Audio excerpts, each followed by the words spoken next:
De petites phrases, des menaces insidieuses comme « si tu ne fais pas ça, je pars » ou « si tu ne viens pas avec moi, c'est que tu ne m'accordes pas d'importance ».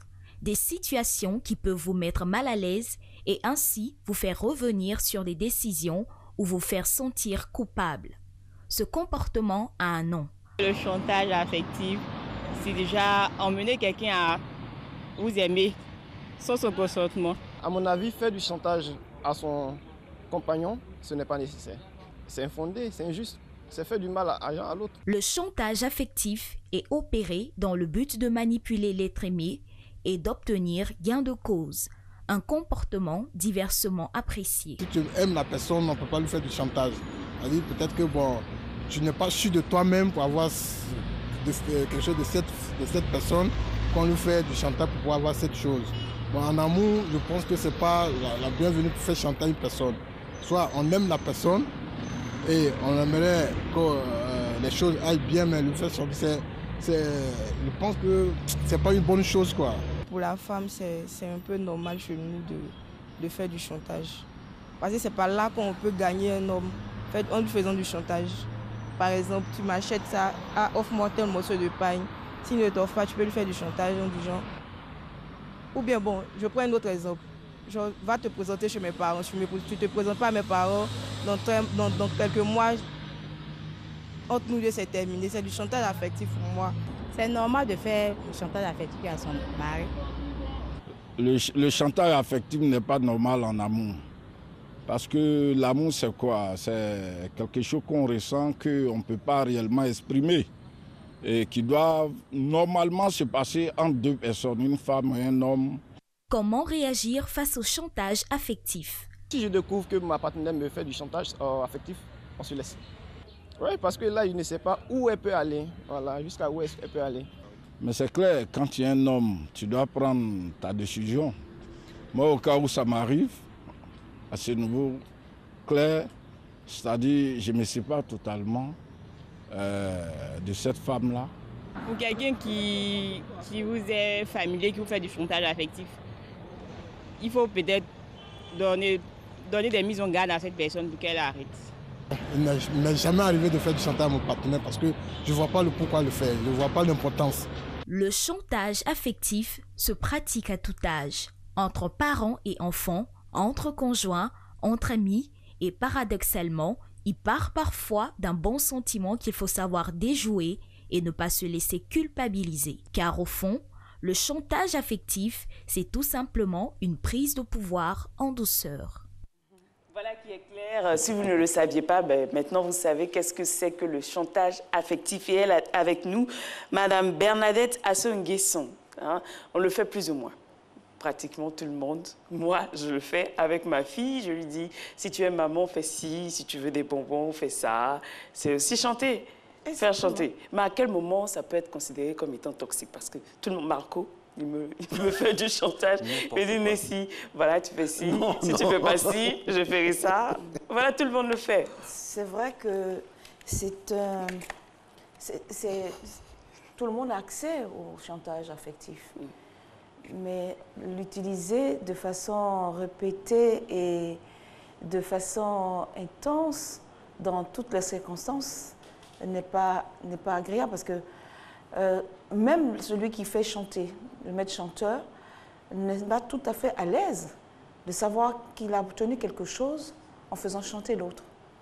Donc c'est un acte qui affecte celui qui fait chanter et naturellement celui qu'on fait chanter.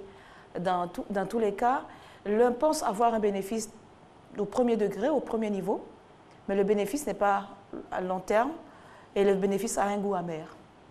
Donc, pourquoi faire chanter? Au début, ça part de... On peut dire, ça vient parfois de plaisanteries. Oui. C'est des petites plaisanteries, tu es sûr. Et on a l'impression, on n'en prend pas conscience.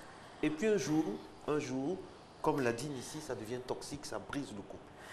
Oui, malheureusement, le chantage affectif n'est pas seulement dans le couple, hein, même dans la vie professionnelle. Ça brise les rapports, de façon générale. Mais c'est vrai que parfois, ça peut paraître Parce que nous-mêmes, nous avons été victimes de chantage quand on était enfant ou dans son foyer. On utilise les mêmes phrases, on utilise les mêmes gestes, sans véritablement prendre conscience qu'il s'agit d'un acte qui n'est pas très bien. Mais à y bien réfléchir, quand vous êtes en train parce que ce n'est pas tout simplement dire, comme on dit bonjour, non. Quand on veut faire chanter quelqu'un, on met en place une stratégie, c'est tout un ensemble de choses. Hein. On ne se lève pas comme ça pour dire, pour passer le petit mot, si tu ne fais pas ceci. On réfléchit à la question, on se dit, bon, qu'est-ce que je vais dire à ma fille? Quand vous prenez l'exemple de votre fille, Nancy, je suis tout à fait heureuse d'entendre votre aveu ainsi, mais vous réfléchissez naturellement, vous dites, si je dis ceci, je peux obtenir ceci de ma fille. Donc, ce n'est pas inconscient. C'est peut-être les conséquences à long terme ou même immédiates qui sont inconscientes. Parce qu'en se disant, je fais cela ainsi, bon, ça ne va pas lui faire de mal, je vais peut-être obtenir ce que je veux tout de suite. Mais la conséquence pour la personne qui le subit n'est pas toujours... Oui, ça laisse naturellement des traces, mais n'est pas toujours perceptible immédiatement par celui qui le fait. Par exemple, dans le cadre de la mère à l'enfant ou du père à l'enfant, ce sont des choses que nous faisons, comme vous le dites, des petites choses, mais des petites choses qui sont des points de blessure et pour lesquels il faut faire attention, parce que le chantage est nuisible. Le chantage possède de la manipulation. Le chantage possède de la culpabilisation. Et vous voyez que si vous culpabilisez quelqu'un, hein, cela veut dire que c'est un doigt accusateur que vous adressez à cette personne-là. Et cette personne-là doit se sentir ou va se sentir naturellement très mal à l'aise. Vous allez obtenir peut-être ce que vous avez demandé, ce que vous souhaitez avoir, mais à quel prix? À quel prix par rapport à celui de qui vous voulez obtenir la chose. Donc il faut savoir, en fait, c'est l'expression d'un mal-être de celui qui fait chanter. Si c'est une personnalité bien construite, elle n'a pas besoin de faire chanter son partenaire ou son environnement, les éléments de son environnement pour obtenir quelque chose. Mais est-ce que des fois, ce n'est pas nécessaire? Être en couple avec un homme, vous êtes ensemble, ça fait ou une femme. Ça fait 10 ans, vous êtes, bon, ce sont les hommes qui demandent la main des femmes. Donc vous êtes ensemble, ça fait 10 ans, il n'est pas encore arrivé à la maison, il ne connaît pas les parents. Arrivé à un moment, la femme, elle est exaspérée. Elle lui dit, bon, je te donne 2 mois, si tu ne vas pas rencontrer mes parents, c'est fini entre nous. Là, ce n'est pas un chantage, c'est un avertissement. Donc il faut... Ça n'a rien à voir avec le chantage. Non, ça n'a rien à voir avec le chantage. Moi, je ne suis pas d'accord. Ah non, ça n'a rien à voir avec le chantage. Pourquoi quand il s'agit de ça, c'est pas... Ah si, que ce soit la femme qui l'exprime ainsi ou que ce soit l'homme qui l'exprime ainsi ou dans une situation, c'est un avertissement. Ça respecte les codes du chantage, Madame Nguessan. Attention, le chantage ne s'installe que par la répétition et par la profondeur de ce qu'on veut obtenir. D'accord? C'est un acte. Quand elle dit... Si vous dites que dans ça, il n'y a pas de profondeur, il n'y a pas de répétition, elle ne passe pas son temps à... Quand elle dit... non, on ne passe pas le temps à dire si tu fais pas ceci, je m'en vais. Et puis 2 jours après, on est encore là. 1 semaine après, on est encore là. 1 mois après, on est encore là. 2 mois après, on est encore là. Ça veut dire qu'on ne sait pas ce qu'on veut. Ça veut dire que ce qu'on dit n'a aucune importance. C'est juste donc une phrase formulée pour faire du chantage. Attention.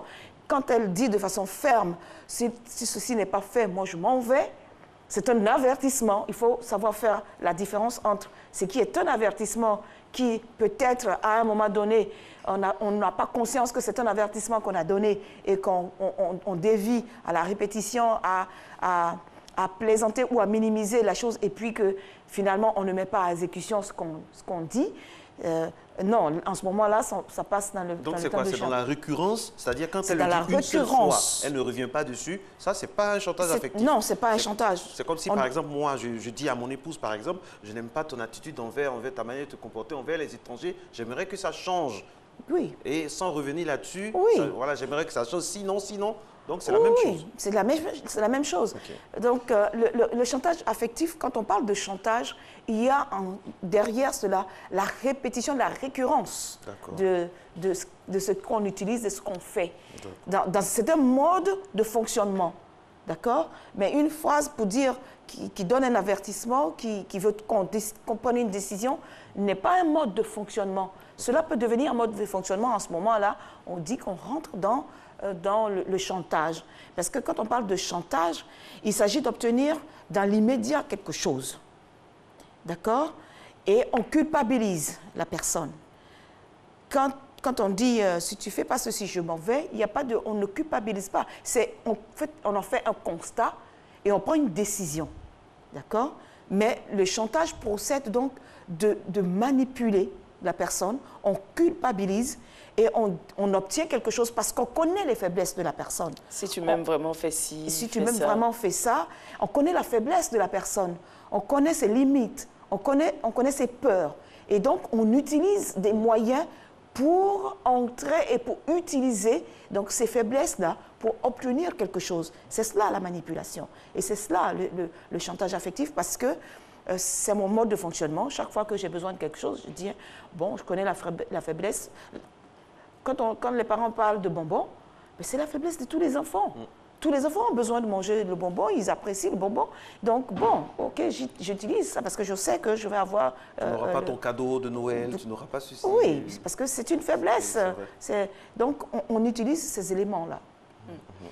Alors, est-ce qu'il peut y avoir des chantages positifs? Ah non. Il n'y a pas. Ah non, non, non. Non. Un chantage, par définition, est quelque chose, c'est un acte nuisible. C'est un processus de manipulation et de culpabilisation de l'autre.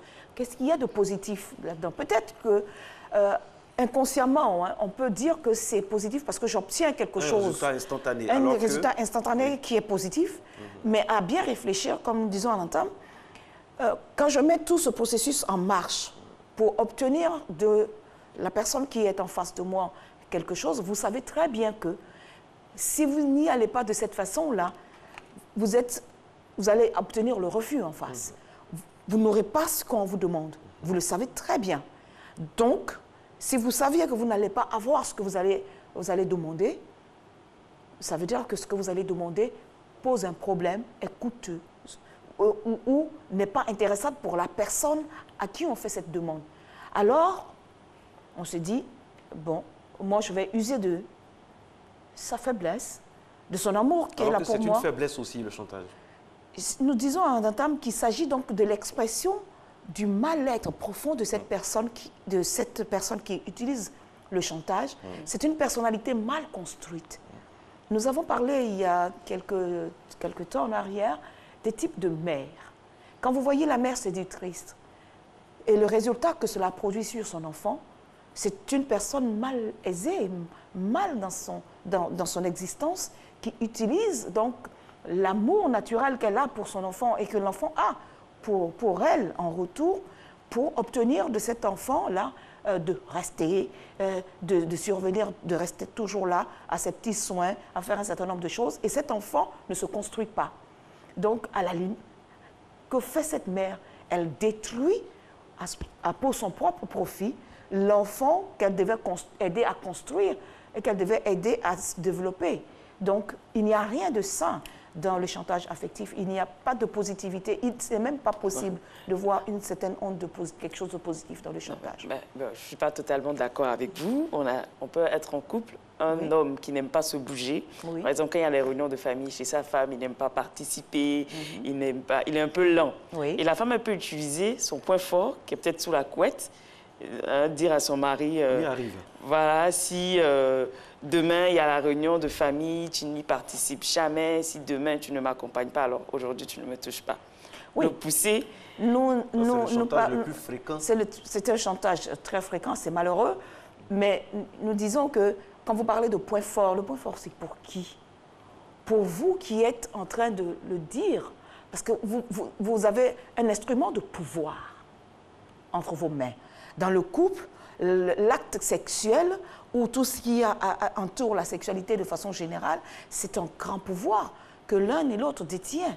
Donc, l'utiliser à ce moment-là, sous la couette, au moment où vous pouvez obtenir l'effet tout à fait contraire. Un couteau à double tranchant. C'est un couteau complètement à double tranchant en disant sous la couette, ok, d'accord, je ne vous touche pas, d'accord, je ne te touche pas, d'accord, mais ça c'est pour l'instant là. Et demain? Et dans une semaine? Si c'est vous qui êtes dans le besoin. Parce que la sexualité ou l'acte sexuel, c'est un besoin physiologique.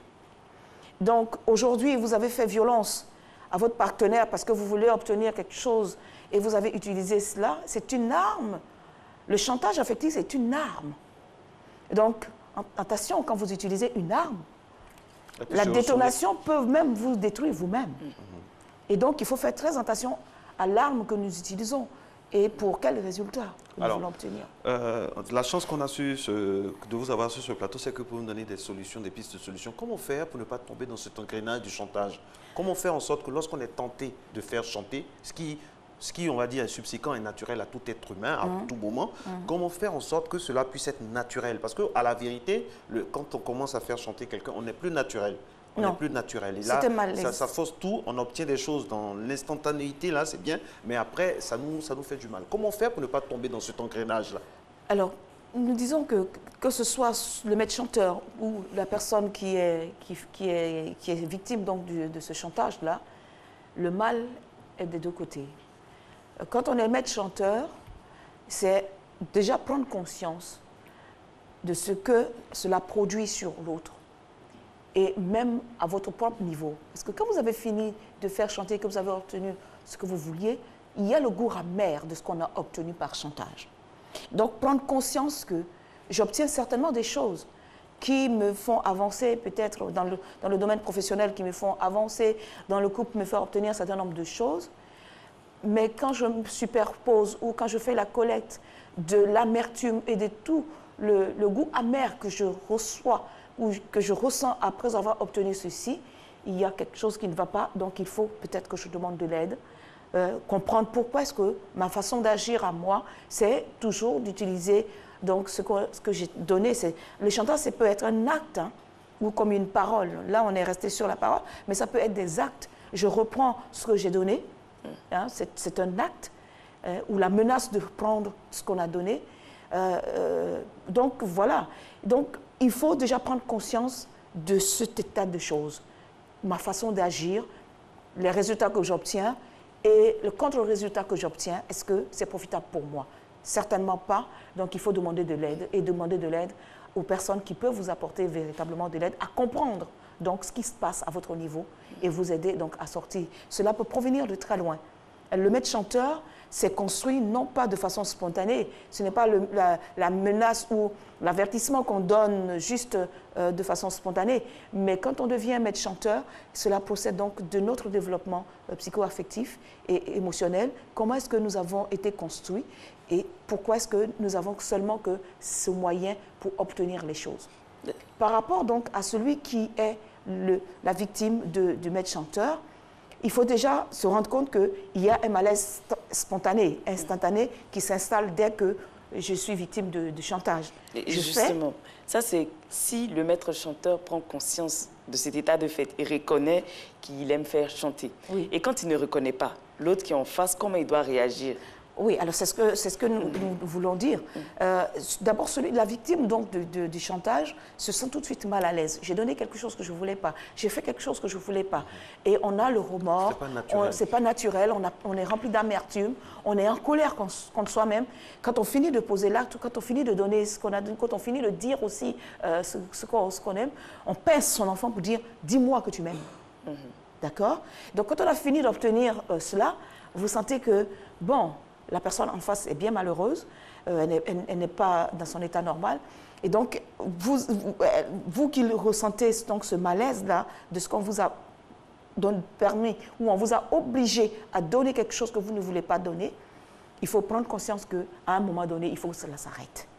D'accord? De céder parce qu'on veut ne pas perdre quelque chose ou on veut conserver ce qu'on a, il faut à un moment donné se dire stop. Je suis malade parce que cela rend véritablement malade, de ce que je vis dans cette atmosphère-là, il faut que cela s'arrête. Il faut que cela s'arrête.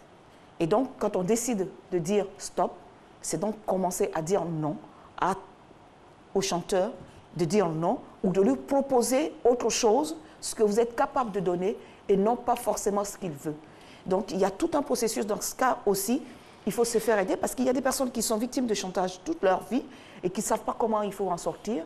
Elles finissent par faire des maladies psychosomatiques et finalement vivent très mal dans le couple ou au travail, là où l'environnement dans lequel le chantage est est mise à exécution. Et finalement, cette personne meurt à petit feu et finalement, ni l'un ni l'autre ne profite véritablement de la présence de l'autre. À moins qu'on ne soit véritablement pervers, ça c'est une personnalité, qu'on soit véritablement une personne pathogène, cela existe aussi malheureusement, et on peut prendre plaisir à faire souffrir l'autre. On reconnaît que l'autre souffre, et l'autre aussi qui souffre reconnaît être dans une situation de souffrance, mais s'accommode de cela. Ce sont deux personnalités complètement pathologiques. C'est le maso qui supporte et le sadique qui prend plaisir donc à faire mal. Le chantage, hein, le chantage le plus corrosif, c'est celui qui est insidieux. Parfois, vous avez dit, hein, c'est dans des gestes, c'est dans l'ignorance, c'est dans...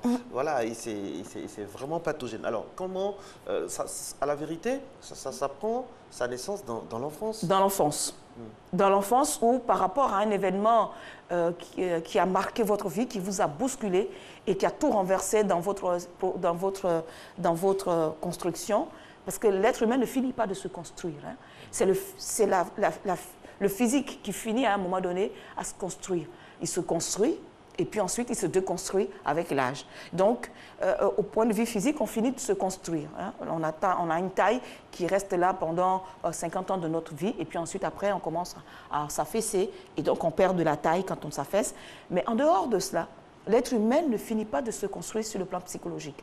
Donc, dans sa construction, il y a eu certainement, donc depuis l'enfance, quand je parle de la mère qui pince son enfant pour obtenir de dire « dis-moi que tu m'aimes » ou « fais-moi un câlin » ou « comporte-toi bien à l'école » ou un certain nombre de choses, c'est malsain. Mais il ne faut pas ne rien dire aussi. Mais parfois... la communication, elle doit être une communication constructive. Si vous instaurez le chantage dans votre relation, ça veut dire que vous êtes en carence, vous êtes en manque et vous êtes donc complètement déphasé par rapport à la communication. La communication, c'est tous les gestes, c'est ce que vous ne pouvez pas exprimer verbalement, vous pouvez l'exprimer avec un geste, vous pouvez l'exprimer peut-être avec un cadeau, avec un sourire. Donc, nous avons tous les moyens de communication à notre disposition. Pourquoi est-ce qu'on doit utiliser nécessairement ce qui fait mal à l'autre?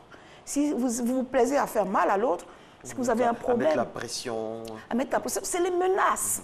C'est la culpabilisation. Est-ce que vous vous rendez compte de ce que ça peut être d'accuser quelqu'un et de le laisser courber? Parce que la culpabilité vous courbe, vous avilit. Et à la limite, vous n'avez plus les moyens, tous les moyens pour être bien dans cette relation. Ça dérègle psychologiquement. Et naturellement, les conséquences du chantage affectif sont très graves. Nous avons parlé des maladies psychosomatiques. Le tableau des maladies psychosomatiques, je ne sais pas si vous réalisez, ça peut aller jusqu'au cancer, l'ulcère, et toutes ces maladies même qu'on peut réagir par la peau. Et tout cela, c'est grave à subir le chantage toute une vie et ne pas pouvoir sortir de là, réagir pour dire non, ça suffit. À un moment donné, si vous ne le faites pas, ça veut dire que vous êtes dans une des personnalités que nous avons décrites tout à l'heure, masochiste, et ce n'est pas bon d'être maso. D'accord? C'est destructeur. À la limite, qu'est-ce que vous allez devenir? Vous allez commettre des actes dont vous ne réalisez même pas la profondeur. Quand on est toujours sur cette pression du chantage, un geste malheureux peut arriver, un mot malheureux peut arriver, parce que c'est le ras-le-bol. Ne mettez pas votre partenaire au pied du mur, comme on dit. Ne le coincez pas, ne le mettez pas dans la situation où il va exploser. Quand quelque chose explose, vous ne savez jamais dans quel sens ça va partir. Et quand ça explose, mais ça peut exploser sur vous-même. Ça peut détruire votre partenaire, celui qui explose, parce que quand on parle d'explosion, la personne peut exploser elle-même. Donc ça peut conduire à des choses que je ne veux pas dire ici, mais véritablement, il faut faire attention. Parce que cette atmosphère est malsaine, et tout ce qui est malsain n'est pas constructeur. Bien au contraire, c'est destructeur. Ça c'est dans le couple, entre adultes. Mais il y a des enfants également. Partout, hein, il y a des enfants également qui font chanter leurs petits camarades à l'école par rapport au goûter. Que ce soit, comment se comporter avec un enfant qui aime faire chanter ses camarades? Dans le couple, ou que ce soit dans l'environnement de jeu entre enfants, ou que ce soit une relation professionnelle, Un chantage est un quel chantage. que soit l'environnement où s'exerce le chantage, quels que soient les individus qui sont acteurs de chantage ou subissant donc le chantage est malsain, il est destructeur. Vous imaginez bien que l'enfant qui arrache ou qui fait du chantage à son petit camarade pour obtenir son goûter et tout cela, quand votre enfant est victime de cela et revient à la maison, il est complètement décomposé. Il va commencer à avoir des attitudes de fugue ou d'école bichonnière, de ce qu'il va prétexter être malade. Ses notes vont pas être des notes correctes, alors que vous savez que votre enfant est d'habitude enthousiaste. Qu'est-ce qui se passe? Il ne veut plus aller à l'école. Il va prétexter de 1000 autres choses. Faites attention. Ça veut dire que quelque part, votre enfant est mal à l'aise à l'école. Donc, il y a quelque chose de très grave qui se passe à l'école. Et les chantages à l'école vont, comme dans le couple, vont très vite en se dégradant. L'enfant qui ne peut plus subir cela, vous allez voir dans les écoles, il y a des choses que je n'ose pas dire sur le plateau pour ne pas inciter les personnes à utiliser ces choses-là, mais c'est véritablement grave les conséquences du chantage. Et ce à quoi celui qui est exposé constamment au chantage peut arriver, c'est véritablement très grave, donc faisons très attention à ça. Alors un exemple concret pour terminer, docteur, c'est que je prends un exemple. On est dans le couple ou bien dans la famille et je veux insister sur un fait qui me gêne. Au lieu de dire par exemple, je n'aime pas quand tu fais ça, la prochaine fois si tu fais ça, tu verras que je ne te donnerai plus de cadeaux, ou bien la prochaine fois si tu fais ça, tu verras. Si par exemple je dis, non ne fais pas ça, c'est pas bien, pourquoi tu ne fais rien? C'est quoi la formule, le ton, le ton, c'est qu'est-ce que je veux obtenir? Si je veux obtenir une bonne conduite de mon enfant, donnez-lui de l'amour et montrez-lui le bon exemple. Les gestes. Les gestes, donnez-lui de l'amour. De quoi est constituée votre réserve? L'arme de construction, de quoi cela est constitué? Des bons gestes, l'amour, la générosité, l'affection, l'attention et véritablement la bonne communication, le bon ton. Le bon ton. Je peux obtenir de mon enfant juste en le regardant. Sans crier, sans parler même. Sans crier, sans parler. Le regard suffit. D'accord? Quand je vous regarde comme ça, je vous menace des yeux. Et vous savez qu'il y a certainement des choses qui ne sont pas correctes. Mais ça, c'est pas un chantage. C'est pas un chantage, justement. Ça peut être un chantage. Mais quand vous le faites, à des moments précis, vous n'allez pas vous installer dedans. C'est juste un appel, attention, il y a quelque chose qui ne va pas. Tu vas dans le sens de quelque chose qui ne va pas. Il y a du monde autour de nous. Et donc, pour dire à votre enfant, attention, ce que tu es en train de faire ou ce que tu es en train de dire n'est pas correct, un geste, un regard suffit. Et il se corrige. Ça vous le dit, attention, ce que tu es en train de faire n'est pas correct pour la circonstance. Donc, l'enfant a vu le regard de la mère, il se corrige. D'accord? Mais si vous restez dedans en disant, il y a la conditionnalité, le chantage est conditionnel. Il est conditionné par quelque chose, d'un échange de quelque chose. Là, vous le dites simplement, attention, ne fais pas ce que tu es en train de faire. Il n'y a rien d'autre. Il n'y a pas d'échange. Je ne lui demande pas autre chose. Ouais. Je ne lui réclame pas autre chose ou je ne lui promets pas autre chose. Donc, cela peut vous servir pour corriger l'enfant sans avoir à crier, véritablement. Donc, attention, le chantage, c'est quelque chose de très nuisible. Il faut véritablement faire attention à cela. On peut vivre sainement avec une bonne communication. Et si on ne peut pas le dire, il faut l'écrire. Un mot vaut mieux que d'utiliser le chantage qui, à la longue, vous détruira tous les deux. Écrire un mot à son partenaire. Pourquoi pas? Pour lui dire qu'on n'aime pas ci, on n'aime pas ça. Pourquoi pas? Moi, que je le ferai avec vous. C'est ça. Merci beaucoup à vous, Bernadette Assou-Nguessan. C'est toujours un plaisir d'être en votre compagnie. Merci. Le thème, le chantage affectif, comment s'en sortir? Et voilà, on a eu des clés, on a eu un peu le postulat. On est maintenant paré à faire en sorte que les relations avec les autres soient marquées du sceau du naturel et pas de menaces récurrentes, tout ça. Il faut être naturel, il faut obtenir, on peut obtenir ce qu'on veut de façon naturelle, sans crier, sans faire chanter, mais ça demande aussi un grand exercice sur soi. Sur soi, la maîtrise de soi et la connaissance de soi et aussi l'amour qu'on doit partager à tout instant. On l'a compris, le chantage affectif est nuisible, hein, donc privilégions la communication et l'amour comme moi et Marco sur ce plateau. Voilà, vous également. Hein. Elle va faire une jalouse. Non, pas de jaloux, hein, surtout que nos téléspectateurs ont de bonnes choses à voir sur RTI1. Donc restez sur ce canal, il y a beaucoup de belles choses ici. À demain.